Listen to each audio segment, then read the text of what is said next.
علامہ شبیر حسن میسمی صاحب، یہ گفتگو ایسی ہے کہ پورا دن پوری زندگیاں لگ جائے نہیں ہوگا. نچوڑ کیا ہے شہادت سے، ہمیں پیغام کیا ملتا ہے؟ بسم اللہ الرحمن الرحیم.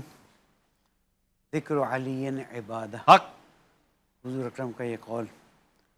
اور حضرت عائشہ اپنے بابا سے گلا کرتے ہوئے فرماتی ہیں کہ بابا آپ مسلسل علی ابن ابی طالب کے چہرے کو تکتے رہتے ہیں، کیا وجہ ہے؟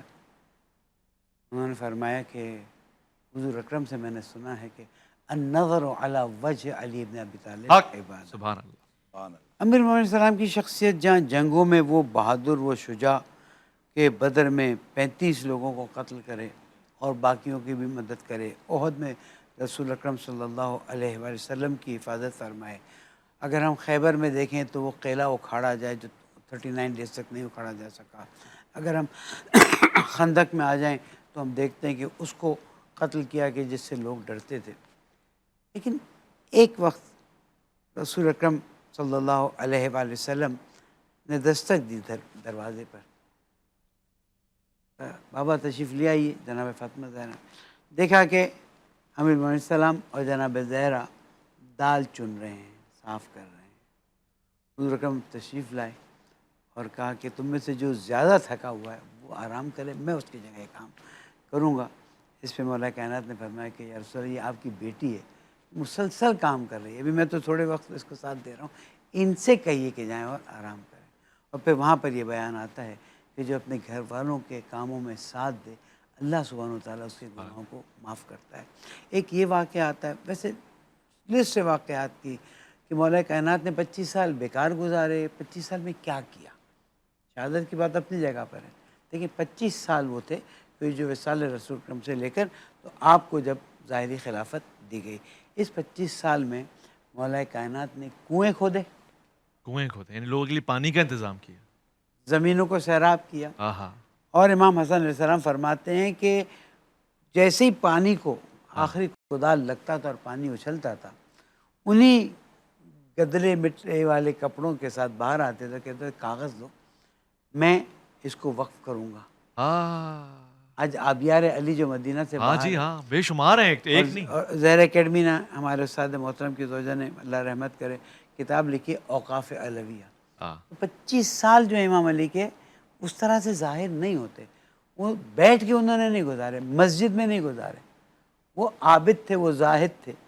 ان کا جملہ کہ الہی کفا بعزن ان اکون لکا عبدا، پالنے والے میری عزت کے لیے کافی ہے کہ میں تیرا بندہ ہوں. وَكَفَى بِي فَخْرًا أَن تَكُونَ لِي رَبِّ، میرے لیے فخر کی بات ہے کہ تو میرا رب ہے. پھر جملہ ہے الہی انتا کما احب، جیسے تو مجھے پسند ہے کہ میرا رب کامل ہونا چاہیے، تو ویسے ہی کامل ہے. پالنے والے فَجْعَلْنِي كَمَا تُحِبُّ، مجھے ایسا بنا دے جیسے تو پسند.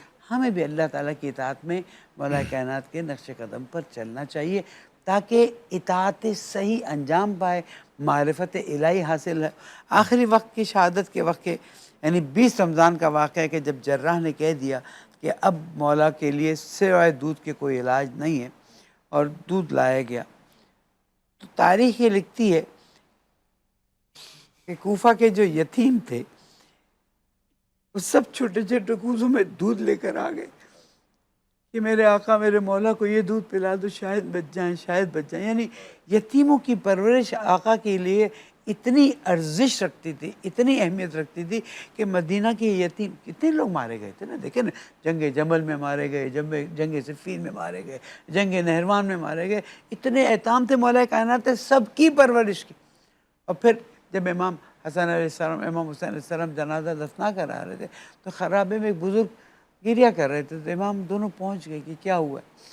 کہا ایک شخص آتا تھا، مجھے کھلاتا تھا، مجھے نہلاتا تھا، میری خیال رکھتا تھا، مجھے نہیں معلوم کون تھا، لیکن آج تیسرا دن ہے نہیں آیا. امام حسن نے اسے گلے لگایا، کہا کہ جو تیری مدد کے لیے آتا تو تیرا امام تھا، حضرت علی علیہ السلام تھے، اب وہ دنیا میں نہیں رہے گا، ان کو شہید کر دیا. ہمیں اللہ کی خوشی کے لیے زندہ رہنا ہے اور اللہ کی اطاعت میں زندگی گزارنی ہے، اور اللہ کرے گا انشاءاللہ اسی کی محبت کی راہ میں شہادت